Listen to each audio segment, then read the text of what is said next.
আল্লাহর হাবিব বললেন, আল্লাহর রহমত ছাড়া, ভালোবাসা ছাড়া কেউ কোনোদিন জান্নাতে ঢুকতে পারবে?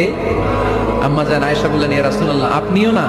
আল্লাহর হাবিব বললেন, না, আমিও না, তবে আল্লাহর রহমত আর দয়া সেদিন আমাকে ঘিরে রাখবে।